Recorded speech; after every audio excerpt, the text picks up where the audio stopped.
La última obra de Rafael Sanzio es la Transfiguración del Señor sobre el monte Tabor. Es la más divina, dice Vasari. De algún modo recoge toda la experticia, el talento y la belleza de las obras de este joven artista.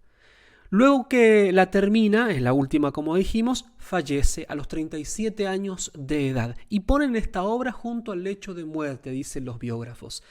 Y eso produce un gran contraste entre, lamentablemente, la pérdida del genio italiano y, por otra parte, esta obra magnífica que da comienzo, de algún modo, a la perennidad en la historia del arte de este gran artista. Está en la conmoción que en los Estados Vaticanos se decreta un duelo y el día más solemne de la Pascua, el Viernes Santo, se lo realiza, el 6 de abril de 1520. Rafael Sanzio tenía, además de su gran capacidad artística, su intelecto profundo, tenía una profunda vida católica. Son conocidas sus reflexiones, sus oraciones, su biografía, incluso especialmente amorosa para con la Virgen Santísima, y hasta se dice que tuvo una especie de revelaciones místicas o visiones más contemplativas, más profundas, cuando pintaba, por ejemplo, una de esas imágenes tan bellas de la Virgen Santísima. Por lo tanto, su obra es admirable de muchos puntos de vista y traza de algún modo la historia del arte. Por eso que hoy día quizás es importante profundizar en este tema de la transfiguración del Señor para que nos acompañe y nos ilumine en nuestro día a día.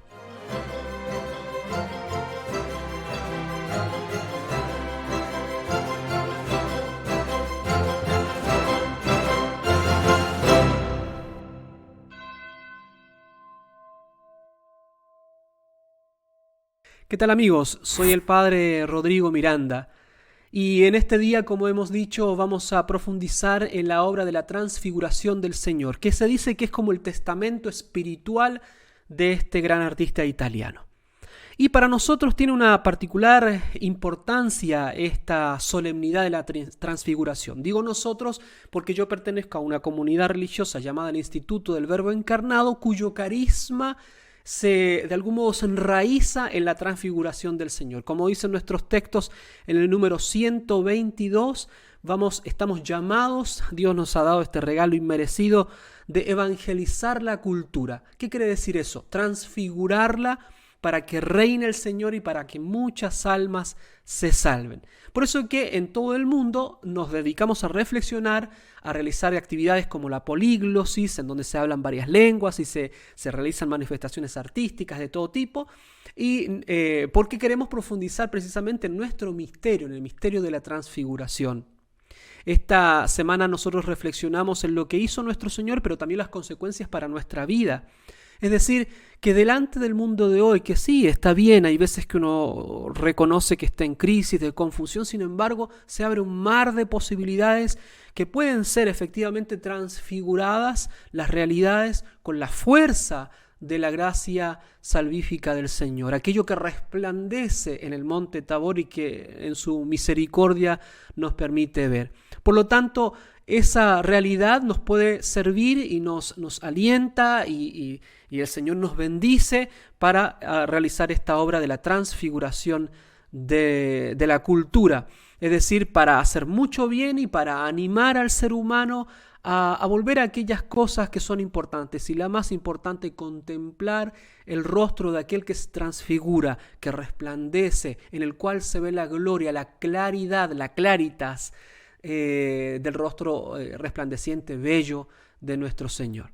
Por lo tanto, en el día de hoy vamos a tratar de profundizar en esta obra de la transfiguración en los siguientes puntos. Primero, vamos a hablar un poco de la vida del artista, luego de la obra concreta, más bien una ficha técnica, algunos puntos de referencia.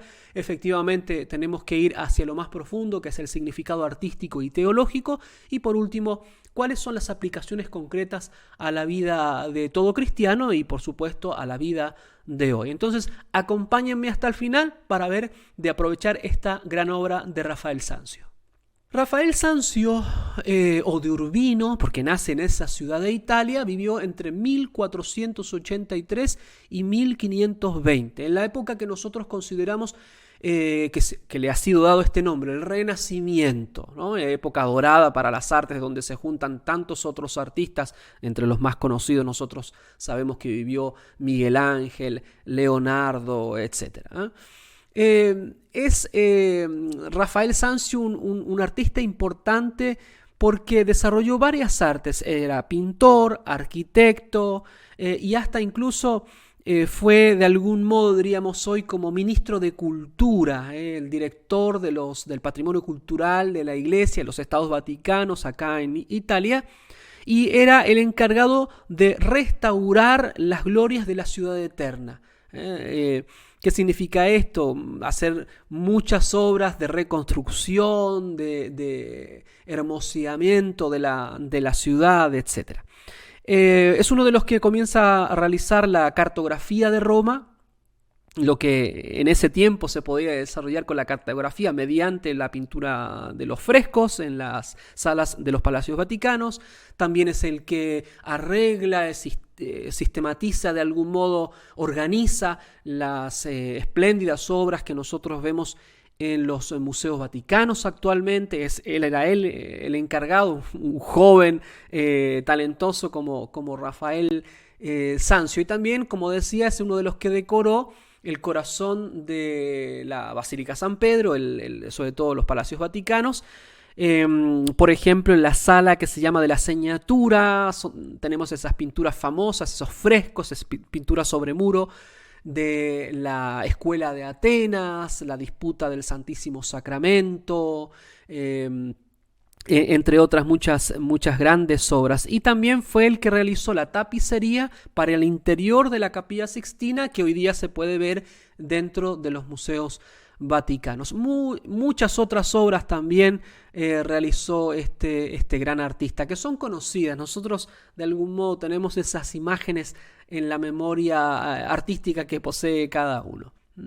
Por lo tanto, podemos decir que su personalidad y su obra se enmarca de estos grandes genios del arte universal. Pensemos que la raíz que unifica de algún modo todos estos grandes nombres es la monumentalidad, la grandeza de alma, las ganas de hacer cosas que admiren, que despierten nuevamente el asombro y nos eleven a realidades superiores, que precisamente va a ser uno de los temas que desarrollemos hoy. Tenemos nombres, por ejemplo, como el Giotto, que es llamado el inventor de la pintura moderna, o Masaccio, Beato Angelico, Piero della Francesca, etc.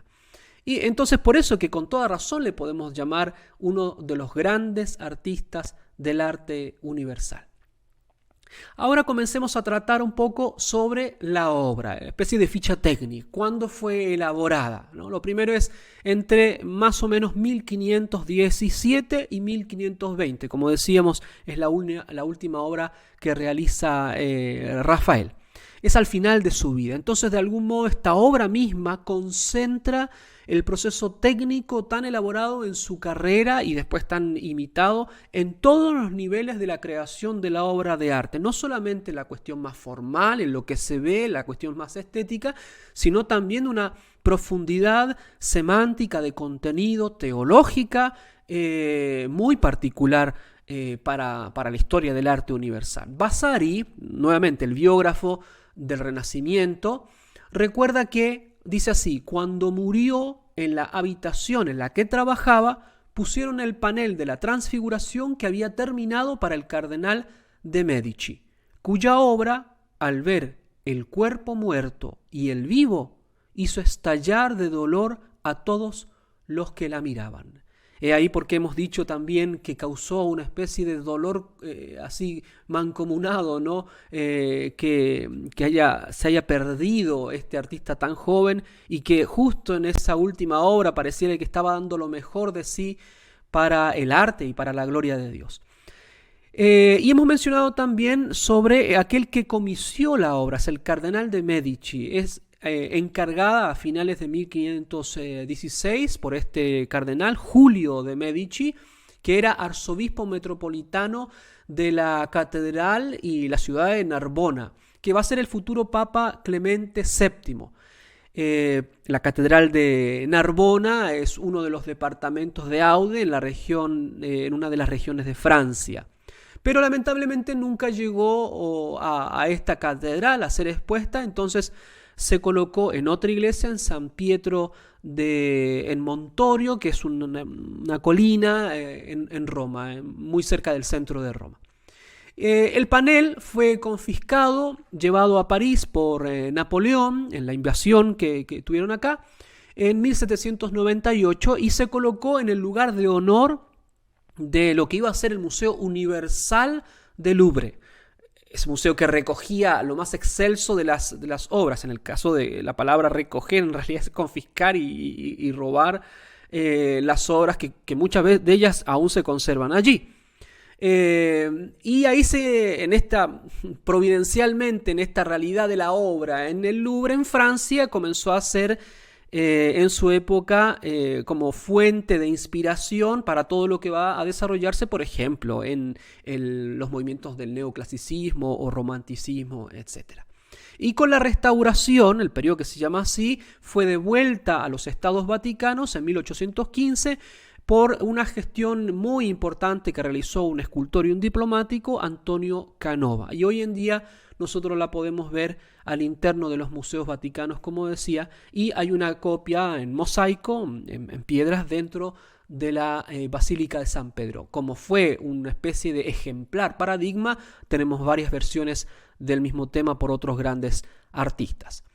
Vamos ahora a ver las dimensiones y la técnica con la cual trabaja Rafael Sanzio. La pintura tiene aproximadamente 405-410 centímetros, o sea 4.10, 4.5 metros por 2.79, 2.80 metros, 279 centímetros. Está hecha con témpera grasosa, se llama témpera grasa, sobre tablet, sobre un soporte sólido.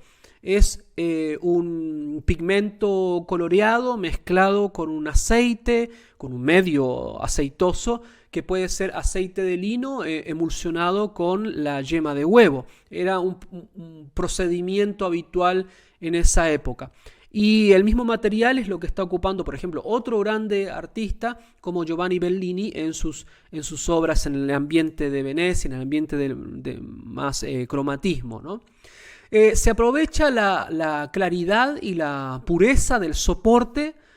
El soporte está preparado, es duro, entonces está preparado con varios productos que hacen resaltar un poco más la solidez, la suavidad, el blanco del soporte, entonces hace que se produzca una mayor refracción y sobre todo se intensifica eso con el uso de este medio aceitoso.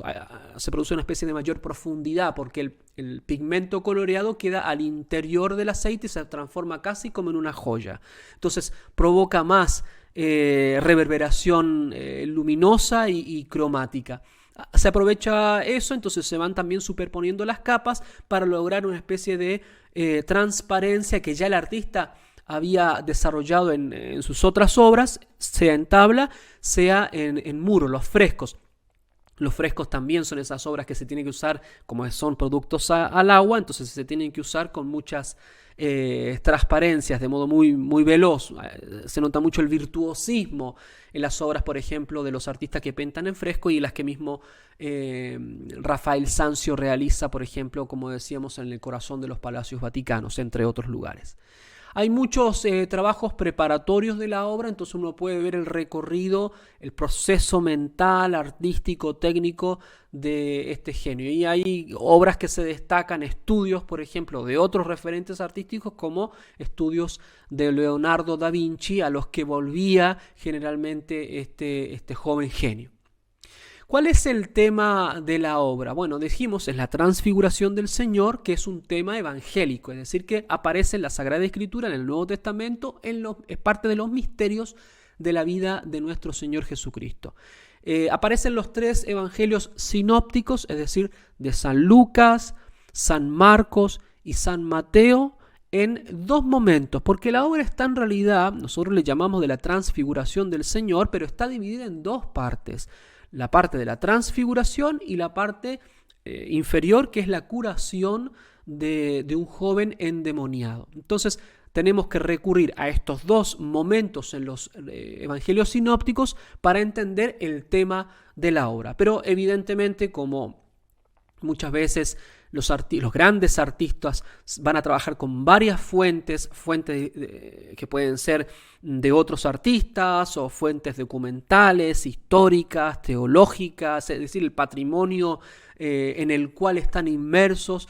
Las tres obras que más se identifican como fuentes, además de la Sagrada Escritura y las otras obras artísticas, son, primero, la Apocalipsis Nova, se llamaba, es un texto, un libro, son las visiones de un franciscano cuyo nombre latinizado es Giorgio Benigno Salviati, o se lo atribuye también a Beato Amadeo Menés, y recoge las visiones místicas que se tuvieron y se compone alrededor del 1471, es decir, poquito antes del nacimiento del artista que tratamos hoy, y van a ser visiones que explicitan de algún modo el mensaje evangélico, la interpretación evangélica, pero también vinculadas a esta visión más mística, contemplativa, devocional de la vida cristiana. La otra fuente es el de Sacris Diebus, compuesto aproximadamente en 1515. Pensemos que justo 2 años antes, más o menos, se está tratando y leyendo este texto 2 años antes de la confección, de la creación, de la transfiguración. Es un texto de otro franciscano, Battista Spagnoli Mantovano. Y otro de los textos de algún modo más promocionados, más conocidos, más usados, sobre todo para, insisto, profundizar en los elementos místicos de la vida cristiana, es la teología y la mística de los textos de Dionisio Areopágita. Y en ese tiempo especialmente había adquirido gran preponderancia su obra. Ya venía dándose en las especulaciones teológicas y filosóficas en el medioevo, y por ejemplo Santo Tomás de Aquino es uno de los que va a desarrollar varias temáticas muy importantes en su obra a partir de los textos de este autor. Vamos entonces a ver el tema de la obra, más específicamente. Dijimos, es la transfiguración del Señor y la curación, o la posibilidad de curación del muchacho poseído por el demonio. Es interesante leer lo de Vasari, este biógrafo del Renacimiento, cuando trata de describir lo que representa la escena de Cristo transfigurado sobre el monte Tabor, en el monte que está en la Tierra Santa, y al pie entonces de la escena de la transfiguración están los apóstoles, pero bajando hay una especie de continuidad del monte en donde vemos a los otros apóstoles con este joven endemoniado. Dice el texto de Vasari: se puede ver a un joven poseído por un espíritu que ha sido llevado allí para que Cristo, después de descender del monte, lo libere. Este joven se estira en actitud distorsionada, llorando y poniendo los ojos en blanco. Revela su sufrimiento en su carne, sus venas, el latido de su pulso, todo infectado por ese espíritu maligno. Y el color de su carne, mientras hace estos gestos violentos y temibles, es muy pálido. Esta figura está sostenida por un anciano que, abrazado a él y animado, con los ojos muy abiertos y la luz brillando en ellos, levanta las cejas y arruga la frente, mostrando al mismo tiempo fuerza y miedo, mirando atentamente, sin embargo, a los apóstoles, que parece animarse confiando en ellos. Entre muchas mujeres hay una, la figura principal de este panel, que habiéndose arrodillado ante los apóstoles y volviendo la cabeza hacia ellos, extiende los brazos en dirección al maníaco, al endemoniado, y señala su miseria. Cristo, por su parte, vestido de blanco como la nieve, con los brazos extendidos y la cabeza levantada, parece revelar la esencia y la naturaleza divina de las tres personas unidas y concentradas en sí mismo por el arte perfecto de Rafael, que parece haber reunido todos sus poderes de tal manera para mostrar la fuerza suprema de su arte en el rostro de Cristo, que después de terminar la última obra que iba a hacer, nunca más tocó un pincel, siendo superado por la muerte. Hasta aquí el relato muy interesante del biógrafo renacentista. Por lo tanto, destaquemos, al menos en este primer momento, tres cosas de esta descripción de Vasari. Lo primero es que la transfiguración es una revelación de la naturaleza divina, de algún modo trinitaria. El texto evangelio nos va a decir que también se escuchó la voz del Padre que venía de la nube. Y tal despliegue de trascendencia, esta visión que tienen los apóstoles, esta manifestación de la gloria del Señor, se logra gracias a la maestría y la belleza del arte de Rafael Sanzio. Como si en esta representación hubiera, dice el biógrafo, resumido todas sus facultades o talento.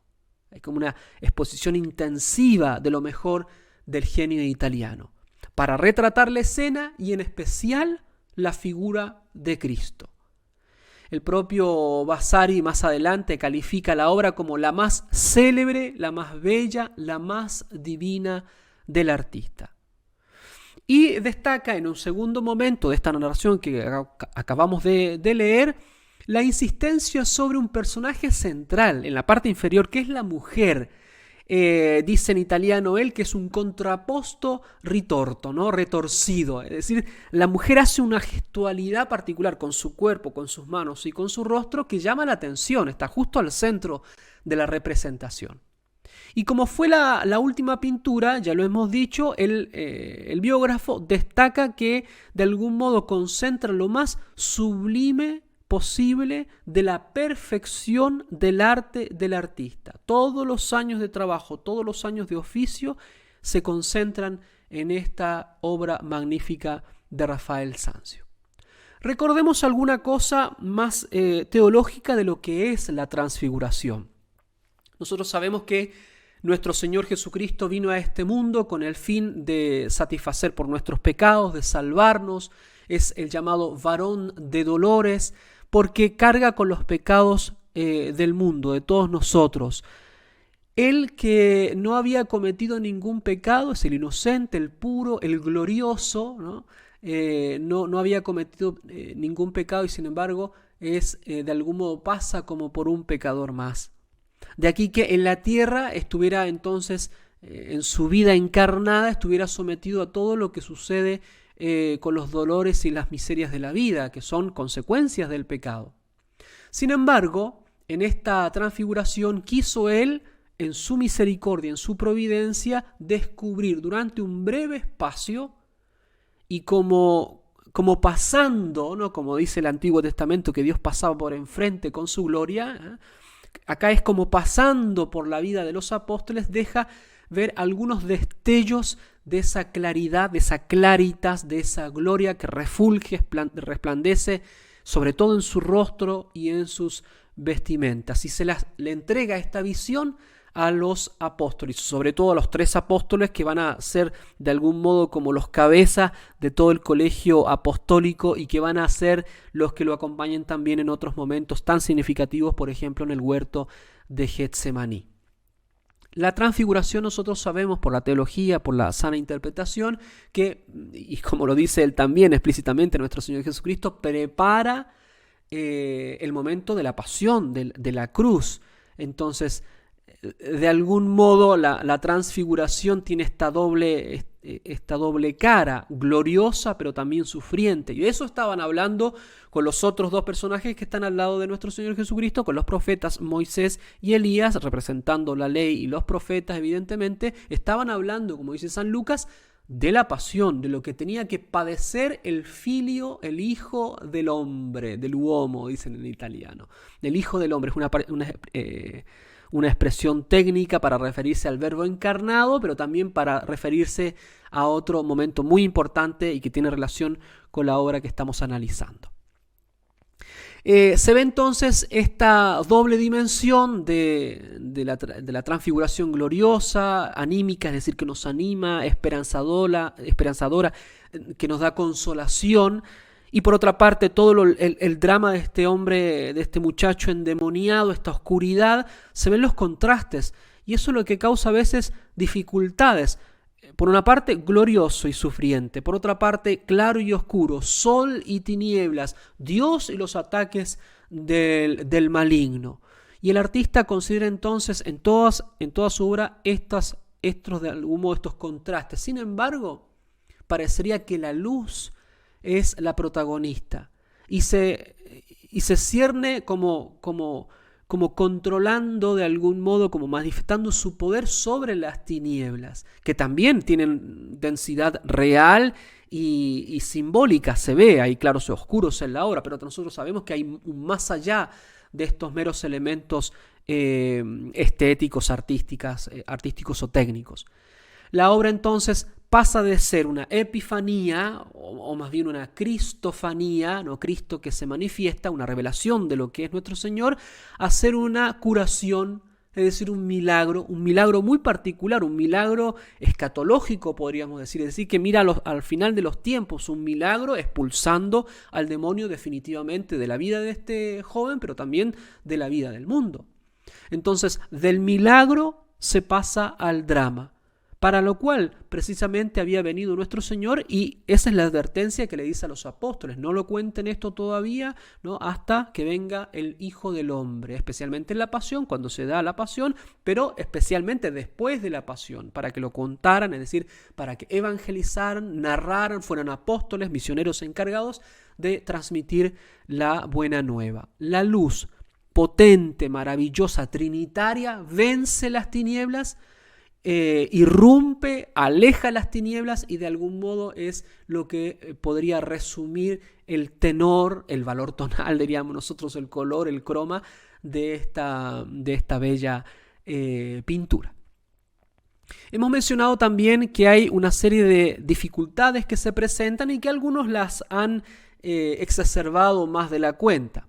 Por ejemplo, se trata de poner una dificultad en estas dos dimensiones de la pintura, la parte de arriba y la parte de abajo. ¿Por qué? Porque como si fueran dos relatos distintos, no concatenados, no organizados. Y esto ha dado muchas dificultades. Grandes historiadores y filósofos han insistido en la disparidad radical de ambas zonas, como si no tuvieran nada que ver. Nosotros podríamos entender que la dificultad de esto es doble. Por ejemplo, uno de los filósofos que trata el tema es Nietzsche, cuando en su obra sobre la tragedia y tratando estos temas así de contrastes, va a decir que una parte de la obra representa a los principios apolíneos y otra a los principios dionisíacos, que son las dos fuerzas que de algún modo mueven la historia. El problema es que estos errores se deben a que, primero, ni la tradición teológica ni la tradición artística había concebido la doble temática en un solo modelo, como es la transfiguración y la curación del endemoniado. Por eso causa extrañeza, es una novedad del genio italiano, Rafael Sanzio. Y por otra parte, porque los autores, sobre todo los que tienen más tendencias del racionalistas, del iluminismo, de la desmitificación, o sea, descomponer, deconstruir los evangelios, esta especie de historicismo, cientificismo, empirismo que solamente considera aquello que puede ser medible, mensurable y por lo tanto fracciona toda la vida, no conciben que pueda haber una comunicación de las dos partes porque primero no creen en el relato evangélico, piensan que es una fábula, entonces que no tiene fundamento histórico, y por otra parte les dificulta la fuerza temática unitaria del argumento en este tiempo en donde se va caminando hacia en lo que será después las filosofías que van a separar el significado del significante, ¿no? Y causando esta especie de bipolarismo de las palabras, y hoy día nosotros tenemos estas expresiones como de construcción social. ¿Por qué? Porque se pierde esa unidad semántica de lenguaje, de pensamiento, ¿no? de raciocinio auténtico, de profundidad en los contenidos, sean en este caso teológicos como artísticos. Entonces, vamos a tratar de iluminar este punto para ver el conjunto de la obra, ¿no? Se recogen dos narraciones que deben ser articuladas entonces de modo magistral, entendiendo todos estos elementos de los que estamos hablando, los documentos, la teología, el contenido, las ideas, el trabajo artístico, para organizar en una obra estos dos momentos tan importantes. Nuevamente, con la agudeza crítica que le caracteriza, Vasari no solo no se pone el problema en la descripción que acabamos de escuchar en su texto sobre la vida de Rafael, no lo ve en absoluto, es como si no existiera, como si fueran problemas que se ponen en las mentes que están alejadas del contexto concreto de esta obra. Y también Goethe, con su finísima sensibilidad, comprendió esto, por ejemplo, cuando escribe El poeta. Dice, ¿cómo se puede separar lo alto de lo bajo? Lo uno y lo otro son la misma cosa, se complementan. Abajo es lo que sufre y está necesitado. Arriba es el poder que opera y el Salvador. Y uno se integra con el otro, actúa en el otro. Se pregunta, ¿es posible, para expresar el sentido de la escena, en otros términos, separar de la realidad lo que está en relación al ideal con la realidad? Es decir, de algún modo la obra hasta aquí la cita, ¿no? De algún modo la obra de Rafael Sanzio une de modo magistral en un signo pictórico estos dos momentos de la narración evangélica, pero también los dos momentos de toda obra de arte, estos elementos inmateriales de la obra con estos elementos materiales, en este caso pigmentos en un medio aceitoso sobre una tabla, sobre una superficie sólida. Y esto nos tiene que ayudar entonces verla en unidad, a interpretar la obra y sobre todo a vincular sus efectos con nosotros, con nuestra propia vida en el día de hoy. Cómo es que las realidades inmateriales están unidas, funcionan, por más que sean muchas veces, en este caso, ¿no?, causa de las realidades materiales, es decir, que tienen efectos en nuestra vida concreta. Por lo tanto, es importante ver la unidad de esta obra. La transfiguración entonces es una especie de refracción de la claridad de la superficie del cuerpo de nuestro Señor Jesucristo, o del ropaje, es lo que ven los apóstoles, y no es cambio de figura. Por eso cuando se habla de transfiguración, no es que Cristo cambia de figura, sigue siendo el Verbo encarnado. Eso lo trata muy bien Santo Tomás de Aquino en la Suma Teológica, en la tercera parte, cuestión número 45. Él se pregunta efectivamente, ¿qué sucede en la transfiguración? ¿Cambia la figura? ¿Cambia la forma, la identidad de nuestro Señor? No, dice él, por providencia, por misericordia, deja ver aquello que es su alma, la gloria de su alma, para animarnos a nosotros a desear esa gloria, y también para desear los efectos de esa gloria en el alma del creyente, y por lo tanto esa alma iluminada de la gloria de Dios que produzca efectos en la cultura, en el prójimo, en este caso, por ejemplo, de la pintura que nos reúne, el joven, los efectos de curación del joven endemoniado. Entonces, las dos partes están en unión.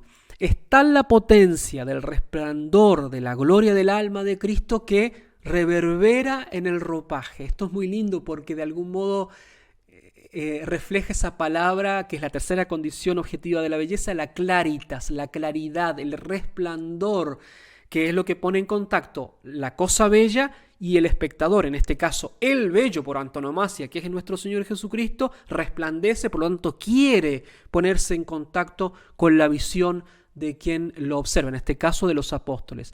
Pero atención, que esa visión tiene que ser purificada para que pase de una mera visión estética de la superficie a una visión mística, contemplativa, que vea la profundidad y que ilumine la inteligencia para que pueda ver y fijar los ojos en nuestro Señor Jesucristo, ¿no? Para que logre los efectos que el Señor quiere de este momento que nos deja ver. Se trata entonces de dos composiciones complementarias, circulares de algún modo, paralela al plano del espectador en la parte superior y como escorzada, como en profundidad en la parte inferior, donde están las figuras. Es muy interesante porque de algún modo nos da profundidad. Hay como dos planes, uno que se va hacia el fondo, en la parte inferior, en esta cueva, o en esta montaña oscura en donde los apóstoles se paran delante, como en el primer plano, donde la figura femenina está casi como articulando toda esa área, y por otra parte Cristo está en el alto, pero no solamente es que se está elevando, sino que es casi como que está yendo hacia adelante del espectador. En la parte entonces superior se nota que hay una mayor regularidad, la composición es más bien casi hierática, ¿no? Quizás más bien geométrica, precisamente porque tiene que dar esa idea de estabilidad, de falta de movimiento, en el sentido de eternidad, de que nuestro Señor Jesucristo está como suspendido, ¿no? Como si estuviera presente siempre. Por lo tanto, por eso decimos que es más regular, más tranquilo, más simétrico incluso. Y la parte inferior, por contraste, pensemos de vuelta en esto, produce un efecto de multifocalidad. Y esta multifocalidad es de los elementos dispuestos en el plano bidimensional, la pintura, los grupos que se ven, pero también es una multifocalidad más bien dramática del evento salvífico de este joven, emocional, porque también se ve todo lo que sucede a través de la espléndida representación de los caracteres, del temperamento, de los deseos, los anhelos, las pasiones en los rostros de los que están retratados. Hay una especie de entrelazamiento de gestos, movimientos, indicaciones, etcétera, que conduce al espectador a la solución del drama. Es decir, está bien que sucede en la parte inferior todo este tumulto de situaciones, sin embargo todo parece que, sea por la composición, sea por lo que sucede en la parte inferior, nos hace ascender a mirar, a desear la solución presentada por nuestro Señor Jesucristo. El gesto de Cristo flotando en el aire es interesante porque es con los brazos extendidos, los brazos levantados. De algún modo sintetiza de modo genial esta energía, esta potencia y esta realidad teológica que nosotros vemos, por ejemplo, en el juicio universal de Miguel Ángel, este Cristo flotando, ¿no?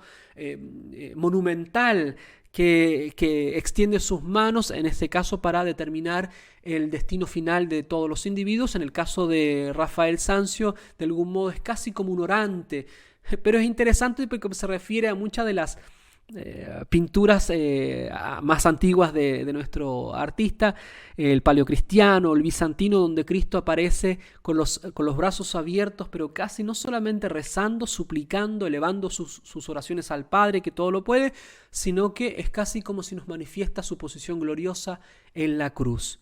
Esto es lo que se ve, por ejemplo, en los trabajos más místicos del Beato Angélico, que es el pintor que resume de algún modo toda la antigüedad clásica cristiana, sea las pinturas paleocristianas, por ejemplo, las imágenes bizantinas, los íconos tradicionales, auténticos, y lo que estaba sucediendo en ese tiempo de descubrimientos del Renacimiento. Beato Angélico es el que resume de un modo magistral, con una técnica magistral, la teoría, la teología, los atributos artísticos, estéticos que se estaban que estaban allí en el patrimonio universal del arte. Ya se había, incluso el mismo Rafael Sanzio había experimentado en otras obras. Tenemos, por ejemplo, la visión de Ezequiel, también con esta vitalidad, con este movimiento, con esta elocuencia, que son novedades para su tiempo, muy distinto a lo que sucede, por ejemplo, los retablos de madera que se ponían en las iglesias, que son más bien rígidos, más bien estáticos, aunque producen esa sensación de estabilidad tan necesaria para el culto. Sin embargo, Rafael va a incorporar este otro elemento, pero no es, como se dice lamentablemente también, el manierismo o el barroco posterior, no. Tiene otra visión la pintura de Rafael. Ya vamos a ir con ello. La diferencia es entonces entre las dos mitades, la superior más simétrica, abstractamente divina, incluso la postura del mismo pigmento es más sutil, más liviana la pintura, en cambio la parte inferior es más gruesa, más pesada y carga cromática mayor, etc. Esa parte superior se armoniza con la parte inferior, que es todo lo contrario, es convulsa, es irregular, esta multifocalidad que hace que el espectador vaya de un lugar a otro mirando lo que sucede, buscando respuestas también, tratando incluso de ponerse de la parte de la familia del muchacho endemoniado para que los apóstoles hagan algo, lo curen, ¿no? Y los apóstoles, por otra parte, también casi atónitos impotentes de lo que sucede con este joven que manifiesta esta posesión demoníaca.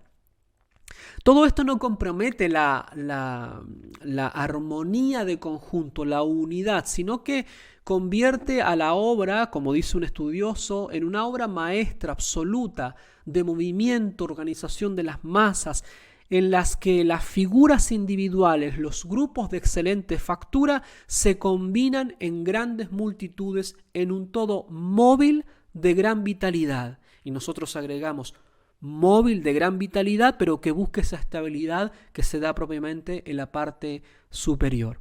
De hecho, la conexión hacia la extraordinaria cristofanía, epifanía del Salvador tiene lugar en un eje vertical, es como un eje de ascensión, se disuelve todo en él, se sintetiza, se resume todo en el drama, todo este drama inferior se resume en lo que sucede en la parte superior. Pero la parte superior es interesante porque está vinculada con la parte inferior, es decir, con el mundo, y en este caso en donde se da el suceso lamentable del joven endemoniado. La composición se construye precisamente entonces por una disposición compuesta. Hay como dobles círculos que se proyectan, como decíamos, en distintos ámbitos, sea en el eje vertical, pero también sea en el eje de profundidad. Se proyectan hacia nosotros y nosotros nos vemos como absorbidos hacia adentro de la imagen. Es tanto así que todo como si pareciera que se balancea en la figura de Cristo, y todo lo de abajo como que va a ser sostenido con la figura axial de Cristo, y sin embargo tenemos una montaña, una gran masa que da solidez a esta representación, y por lo tanto da solidez a la elevación mística y divina del Salvador. La divinidad entonces entra en contraste y en armonía simultánea con la humanidad. Pero esta última, la humanidad, en el plano inferior, está en absoluta dependencia de la primera. El infinito y el finito terrenal, lo celestial y lo mundano, lo que está arriba y lo que está abajo. Sin embargo, todo en armonía, todo en relación. Los rayos de la zona superior iluminan la zona inferior. Cristo es la fuente de toda luz.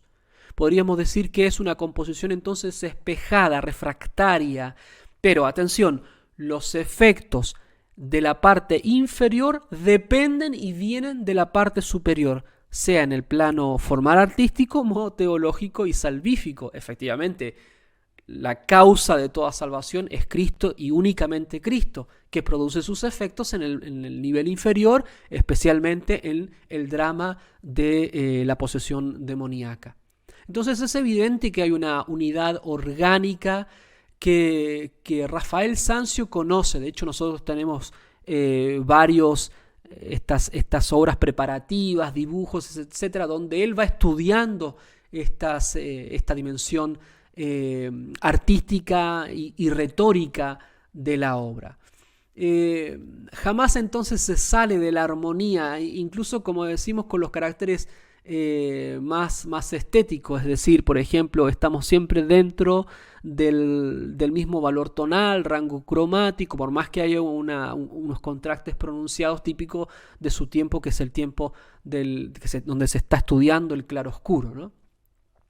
La unidad entonces se funda en la presencia de nuestro Señor. A Él todo se refiere de modo temático, cromático, gestual, composicional. Todo se sostiene de este péndulo divino que sostiene todo, ¿no? Pero también hay otras pequeñas unidades que se refieren a este principio unificador. Por una parte, por ejemplo, tenemos el grupo de los apóstoles, sea los apóstoles que están inmediatamente abajo del Cristo elevado, sea los apóstoles que están en una esquina de la obra, como también hay un detalle, hay dos hombres que nosotros vemos ahí como atrás en una de las partes de la obra. Bueno, nosotros vamos a saber después quiénes son ellos. Y por otra parte tenemos el grupo de la familia también casi como organizado, por más que esté viviendo ese drama que parecería que es así irregular, desordenado, sin embargo que Rafael los ha querido poner en un conjunto, y todos estos grupos inferiores articulados por esta figura femenina tan enigmática de la que vamos a hablar. Se nos presenta entonces también como una figura del mundo en toda su dimensión. Dijimos que la transfiguración era para alentar, dar esperanza a los apóstoles, pero también para enviarlos a la misión de salvación del mundo. Por lo tanto, la parte inferior de algún modo representa el tejido dramático de la historia, en donde se tiene que dar la visión cristiana, en donde se tiene que transfigurar la historia para también salvarla, pero con toda la complejidad que eso significa. Entonces se organiza lo visible según la economía del misterio de lo invisible, ¿no? Y por eso que hablamos otra vez de esa armonía, de esa relación que se da entre lo de arriba y lo de abajo. Arriba es interesante que San Pedro, uno de los tres que fue invitado a esta visión espectacular, ¿no? San Pedro no puede soportar el exceso de luz, y esto es una característica distintiva, por ejemplo, en la Biblia. Tenemos en el Antiguo Testamento y en el Nuevo Testamento, nadie puede ver el rostro de Dios, dice la Sagrada Escritura, sin morirse, por el exceso de luz, el exceso de claridad, el exceso de divinidad para nosotros simples mortales, limitados, frágiles. Entonces se tapa la luz con las manos los apóstoles. De algún modo eso como que intensifica la presencia gloriosa de nuestro Señor Jesucristo, flotando, magnánimo, monumental, ahí en medio de esta sección de la transfiguración.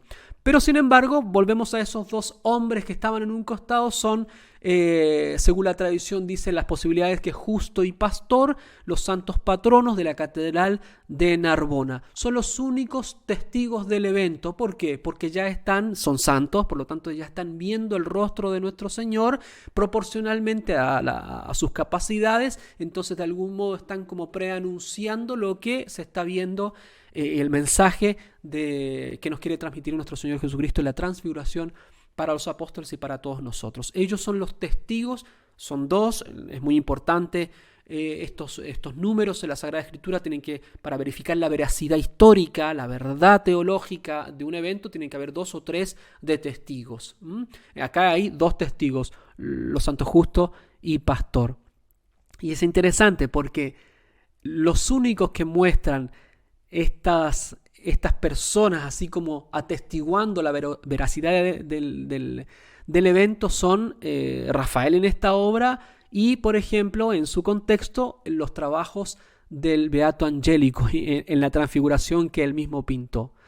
Los espectadores entonces de estos efectos de luz, por una parte es doble, unos que no pueden ver y otros que están con los ojos completamente abiertos dando testimonio de esto. Los apóstoles parece que estuvieran casi como ciegos, ¿no? Resalta la figura de Cristo, porque esa luz también es purificadora de la visión, es decir, para pasar de la visión estética a la visión mística y contemplativa. Y eso entra más en contraste, esa especie de imposibilidad de la luz de Cristo entra más en contraste con las oscuridades de la parte inferior. Entonces una se potencia con la otra. La presencia, por último, de los apóstoles en el primer plano, en la parte inferior, es casi como si obstaculizara la visión del propio espectador. Se ponen como delante del evento, delante de la montaña, en la montaña en donde está nuestro Señor Jesucristo. En cambio, Cristo, así como la montaña se va hacia atrás por esta irrupción de los apóstoles, Cristo pareciera que se nos viene hacia adelante. Entonces pasa no solamente del plano, no es solamente como si estuviera elevado de la montaña, sino que está como avanzando hacia adelante, está como parándose casi arriba de los apóstoles atónitos, impotentes ante el muchacho endemoniado, pero está pasando a nuestra dimensión. Y esto lo logra así magistralmente Rafael, con muchos elementos técnicos, pero uno de ellos es esta composición circular, es decir, como de túnel, escorzada hacia la profundidad, que hace que si la parte inferior se retrae, la parte superior se va hacia adelante, hacia nosotros. Entonces es casi como si se nos estuviera viniendo encima nuestro Señor. Similares efectos ocurren cuando uno visita la Capilla Sixtina y ve el juicio final. En el juicio final de Miguel Ángel, todo parece que delante de uno. Uno está en el juicio final. Acá uno se encuentra en el misterio de la transfiguración. Por eso no podemos quedarnos, como los apóstoles, en una visión solamente descriptiva de la obra, lo que sucede identificando los personajes, etc. Es necesario para evidenciar las características históricas de la obra, pero va mucho más allá de ello. La llamada es mucho más importante. Al final hay un detalle interesante que también nos permite considerar las proporciones, que es el paisaje de fondo, un pequeño paisaje en la lejanía que precisamente hace que se vea todo mucho más monumental. Quizás es alguno de los pueblitos o de Urbino o de Florencia o de la misma Roma en donde vivía en ese tiempo Rafael Sanzio. Así es muchas veces. Se ve cuando uno va a las colinas de Roma y ve la lejanía en el fondo, en el valle, así se ven las ciudades.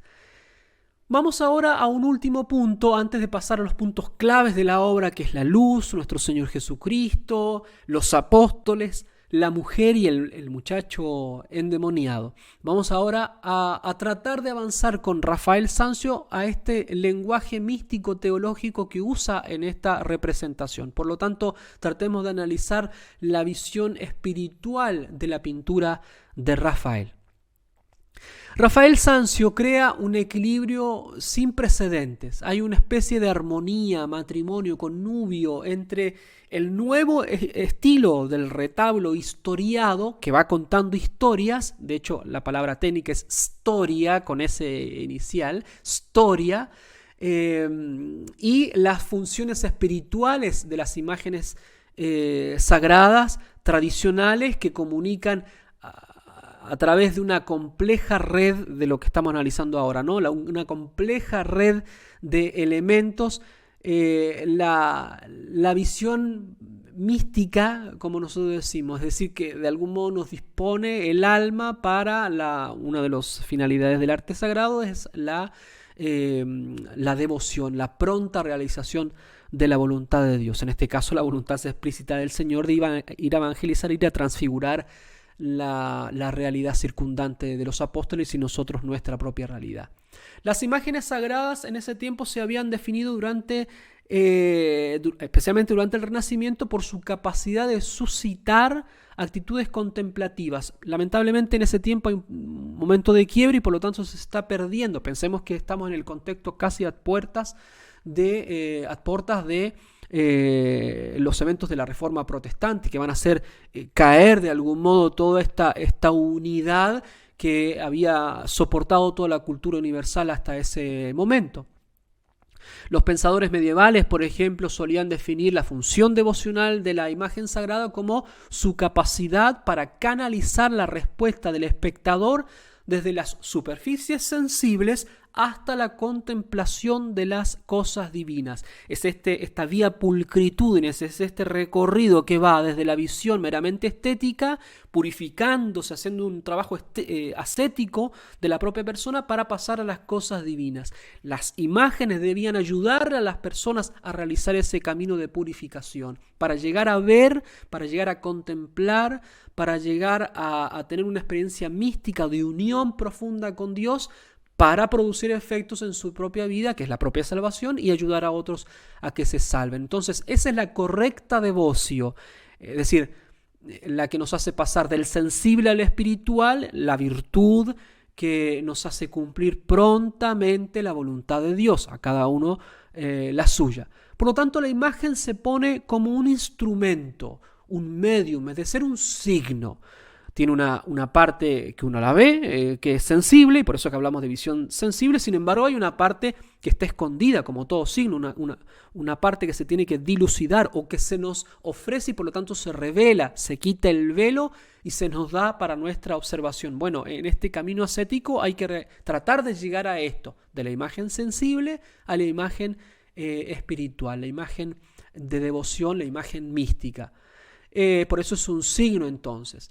Con la decadencia filosófica, teológica, moral, se va pasando entonces de la imagen contemplativa a la imagen estética. Entonces nosotros venimos de el paso en la antigüedad clásica pagana, la visión más estética, pasamos con el cristianismo a la visión contemplativa mística, y ahora con el Renacimiento comienza a decaer por una serie de otras problemáticas, pasar de la visión más espiritual, más mística, más contemplativa, de vuelta a la imagen estética. El muchacho endemoniado que aparece en la obra de algún modo materializa ese conflicto, ese problema de visión. Tanto es así que, por ejemplo, los ojos del chico endemoniado están vueltos hacia atrás, está perdiendo la visión por causa del influjo demoníaco. Es el reflejo entonces también de la impotencia de los apóstoles. Abre los ojos atónitos, no pueden creerlo, no pueden ver lo que está sucediendo, pueden discernir. Lo mismo sucede con el padre del chico que mira a los apóstoles.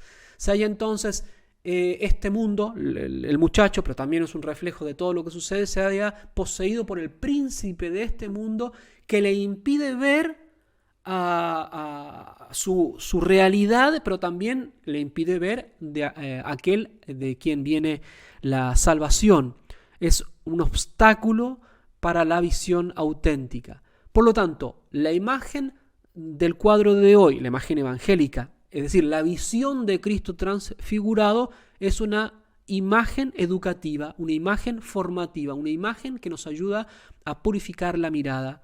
Se verifica entonces que en el cuadro de Rafael, pero también en la consideración teológica, lo que sucede, la transfiguración de algún modo, por visión, por fe, por visión de otro modo, no con nuestros ojos, por esa fe se tiene que ocurrir en el interior, en el alma de los apóstoles, para que sean capaces de transfigurar la realidad y salvar a este mundo inferior del influjo del príncipe de este mundo, para pasar de la cultura de la muerte a la cultura de la vida. Entonces, en esta zona baja es interesante que los protagonistas no miran a la parte de arriba, hacen una serie de gestos referenciales, pero no están observando lo que está ocurriendo de la transfiguración. Han perdido la visión por el contacto con las cosas de este mundo y específicamente con las cosas del príncipe de este mundo. Hay referencias entonces a la visión íntima de la fe que debe guiar la acción cristiana, pero que en este minuto parece que está como cauterizada. Hay un problema de visión, de purificación de la visión. Hay incluso apóstoles que realizan una serie de gestos interesantes como abren las manos, miran al muchacho sin creer quizás lo que está sucediendo, ¿no? El escepticismo del cientificismo, el racionalismo, la carnalidad de la visión, que solamente ve las apariencias pero no ve más allá de lo que sucede y por lo tanto no ve lo que está Dios permitiendo en su providencia.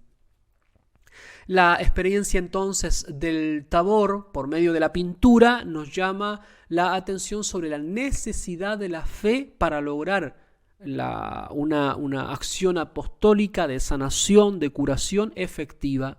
Se establece entonces una relación jerárquica entre la visión estética de este mundo respecto de la visión auténtica, más real, más profunda, que es la visión místico-contemplativa, la visión de fe. Por eso que es muy importante la educación de la imaginación y la visión interior, ¿no? Evidentemente la visión exterior también, pero sobre todo la interior, para que colabore a la construcción del hábito, de la virtud, de esta disposición permanente a mirar las cosas según la perspectiva de Dios y por lo tanto a disponernos a la visión beatífica.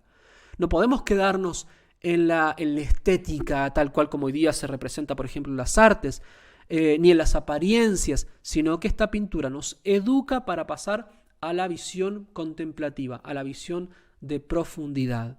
La fantasía del artista también, esa visión interior, necesita de la educación y para eso tienen, por ejemplo, el ejemplo de Rafael Sanzio, que con esta profundidad intelectual, teológica, artística, va purificándose él mismo y su fantasía, la facultad esta de la invención, ¿no? Para que no obstaculice precisamente la visión espiritual.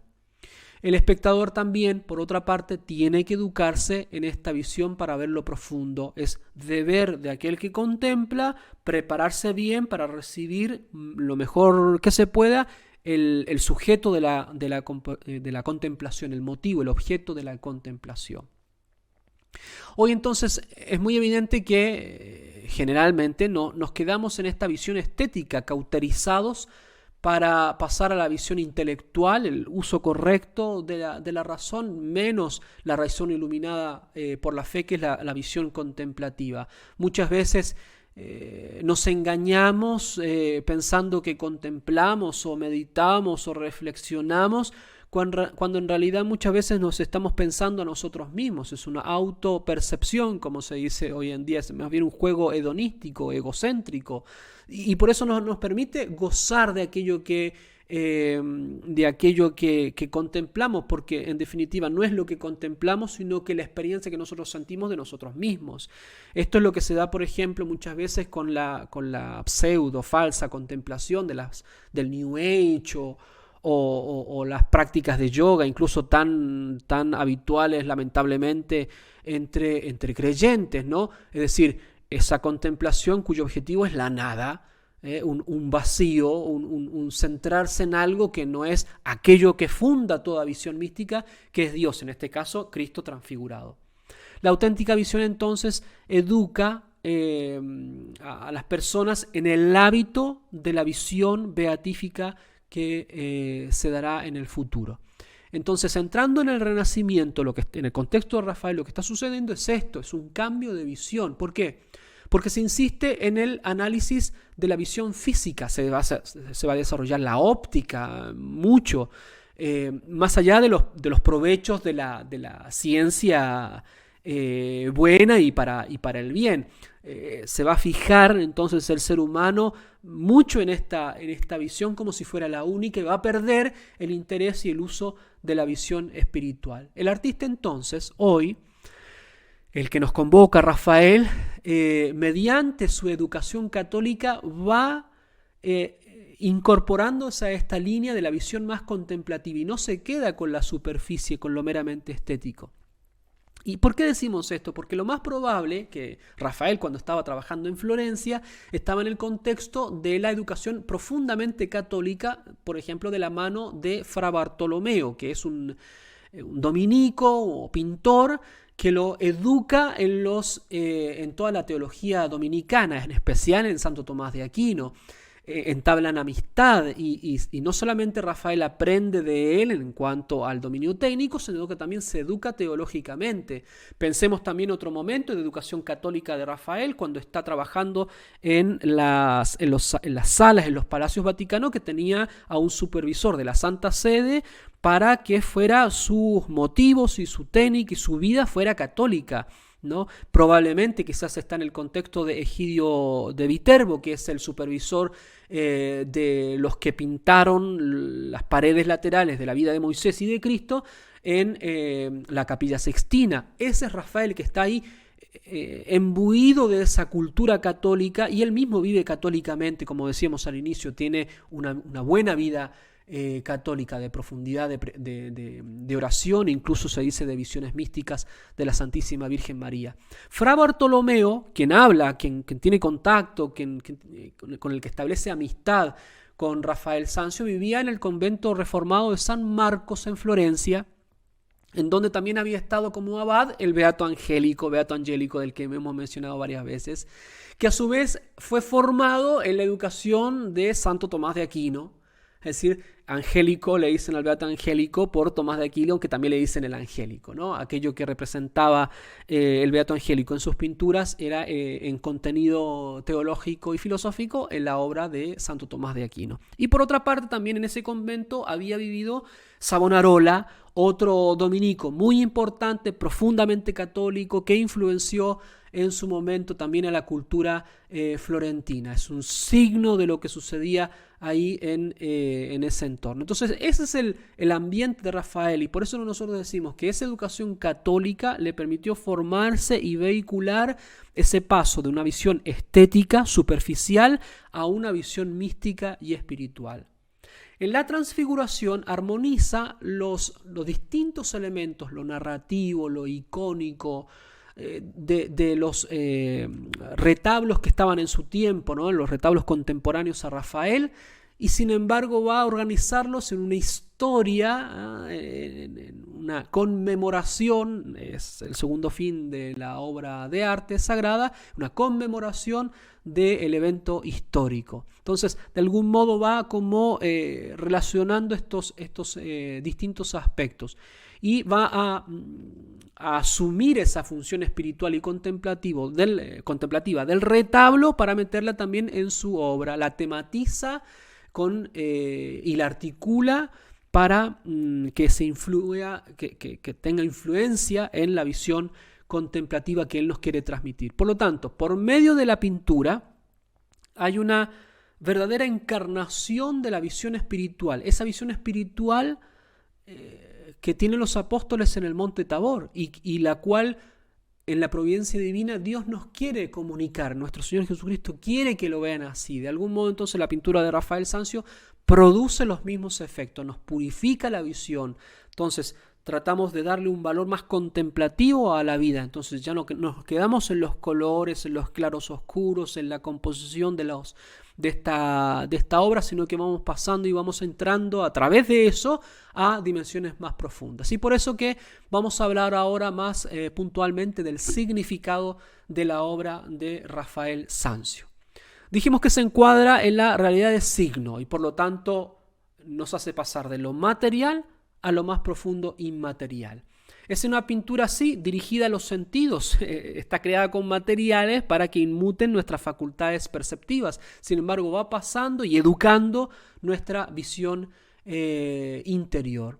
Quiere ir directamente, por ejemplo, al entendimiento, pero no cualquier entendimiento. No es el entendimiento solamente que piensa las cosas de este mundo, sino que al entendimiento va por esa cualidad prosaica, esa cualidad retórica, a ese entendimiento iluminado por la fe, el entendimiento netamente católico, el entendimiento netamente cristiano, espiritual, místico. Entonces, por eso que nosotros decimos que con esta pintura Rafael lo que ha querido hacer también es esa relación a la vida mística, como lo tenemos documentado en la vida del artista, ¿no? La transfiguración entonces es la materialización de la claritas, ese resplandor, esa belleza que se comunica al espectador y que al mismo tiempo lo purifica. Es esa condición objetiva de la belleza de la cual tanto hemos hablado.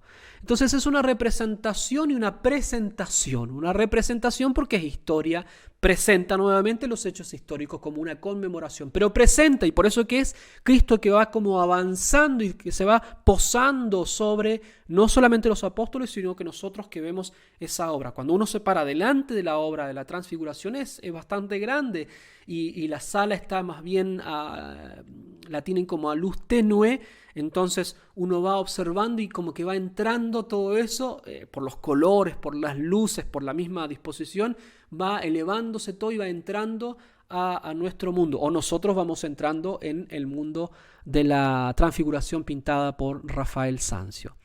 Reviste entonces lo invisible de carne pictórica, por eso es un símbolo.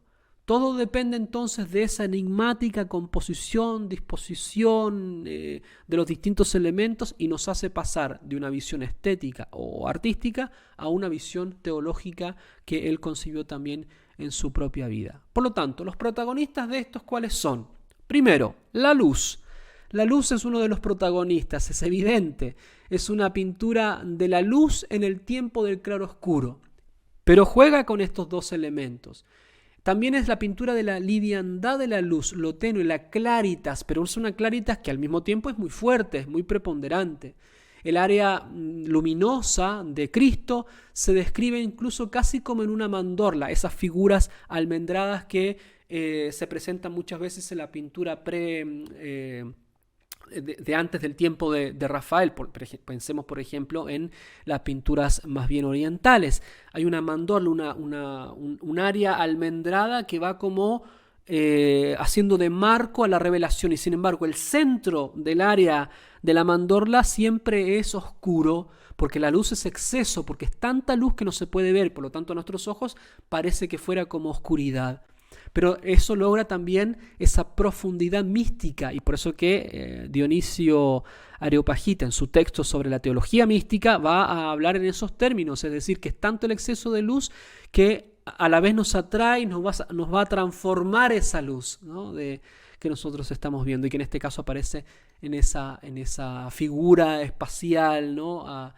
Atrás del Cristo de Rafael Sanzio, y que de algún modo también organiza toda la composición de esta obra, como es una fuerza centrípeta, ¿no? Que va asumiendo todos los elementos. De algún modo la luz que está en el contexto de nuestro Señor Jesucristo va tocando también los elementos del plano inferior. Tanto es así que uno ve ciertos mantos como tornasolados en los mantos de los apóstoles y especialmente en la figura esa enigmática de la mujer. El segundo protagonista evidentemente es nuestro Señor Jesucristo. Es el punto central del cuadro. Pero la composición sugiere algo más allá de sus límites. Es decir, que la iluminación, la gestualidad de Cristo, cómo Él está construido anatómicamente, todo nos refiere como si hay un más allá. Y de algún modo eso es lo que va concentrando esa llamada de lo alto que en el texto evangélico nos dice que es la voz del Padre, que dice: haced todo como lo dice mi Hijo, es mi Hijo amado. Es lo que se repite varias veces en donde se dan epifanías, por ejemplo en el bautismo del Señor. También se escucha la voz del Padre, confirmando que es el Cristo, el Salvador, el Mesías, el único Salvador del mundo. Para Santo Tomás de Aquino, que era la enseñanza oficial de todo católico, y que ya vimos que a través de Fra Bartolomeo lo más probable es que Rafael Sanzio la haya recibido, y también en el contexto del Beato Angélico, la apariencia de Cristo transfigurado se explica según las normas de la figura, y era un tema del cual se hablaba mucho en el Renacimiento, a través del diseño, como le dicen ellos, del dibujo, es decir, de la descripción por medio de la mano de la realidad. El diseño, el dibujo, recordemos que es un sistema de verificación de la realidad en la mente de aquel que dibuja. Es decir, mientras más experto es en el dibujo, es más profundo en la capacidad de percibir la realidad, porque más de algún modo la puede transmitir en esas figuras, en esos contornos. Bueno, era un problema, dijimos ya, ¿la transfiguración es que Cristo cambió de figura? No, dice Santo Tomás de Aquino, es el reflejo de la gloria del alma que se deja ver misericordiosamente para beneficio de los apóstoles y la salvación del mundo. Entonces, no es que hay una transformación de los contornos, de las formas básicas, sino que es el reflejo de la luz del alma que se va a posar en las vestimentas, por ejemplo, los colores en donde toca el manto de Cristo. Fíjense que cuando uno ve la parte inferior, en donde toca la luz, también hay más intensidad cromática. En la transfiguración de Cristo, la claridad se desborda, excede, y por eso que sale de los confines del cuadro, del plano bidimensional, va más allá del marco de la pintura, por así decirlo, nos toca el alma nuestra. Cuando uno se para, insisto, delante de la transfiguración, parece que nosotros brillamos con el brillo de la transfiguración. Entonces, se comunica a todo. Por eso dice Santo Tomás de Aquino que no es como una cualidad inmanente de la cosa que afecte el propio cuerpo, porque Cristo es Dios, y su cuerpo de algún modo participaba de las condiciones de la divinidad que van a tener en el futuro de almas gloriosas, de cuerpos gloriosos, sino que es más bien a la manera de pasión transitoria, porque deja ver un poquito, digamos, ¿no? Entonces, sobre la superficie pareciera que la superficie es la que brilla, con ese brillo que viene del interior. Es como una imagen muy linda, dice, como el aire cuando es iluminado por el sol. Fíjense la parte de atrás de la representación de Rafael, como tiene esas características de lo que decía Santo Tomás de Aquino. En consecuencia, la refulgencia que apareció en el cuerpo de Cristo fue milagrosa, es un milagro, es una condescendencia de Dios para con sus apóstoles y para con nosotros hoy a través de la pintura de Rafael. Como comenta San Jerónimo en el Evangelio según San Mateo, nadie piense, dice, que Cristo, por haberse transfigurado, perdió su forma y su fisonomía primitivas, o dejó la realidad de su cuerpo y asumió un cuerpo espiritual y aéreo. Solo se transfiguró, es decir, dejó ver algo de su íntima identidad. Y agrega el Santo Padre de la Iglesia, se dejó ver de los apóstoles, tal como será en el momento del juicio. Tengan en cuenta esto, tal como será en el momento del juicio. Hasta que vean al Hijo del Hombre, como dice la Escritura, venir en su reino, comenta San Juan Crisóstomo. Queriendo manifestar lo que es aquella gloria en que luego ha de venir, se lo reveló en la vida presente, como ellos podían captarlo, es decir, se adapta, a fin de que ni siquiera en la muerte del Señor se aflijan. Ni siquiera en ese momento donde los apóstoles lamentablemente en el relato del Evangelio dice que se escaparon, ni siquiera en ese momento se aflijan. Esto es muy valioso para nosotros, sobre todo que la transfiguración que se presenta hoy, que celebramos hoy, nos recuerda eso. Atención, que siempre Dios está presente y que nos ilumina y que ilumina todas las realidades. Lo que pasa es que hay que purificar la visión, pasar de la visión estética, superficial de las cosas, a una visión más profunda, mística, contemplativa.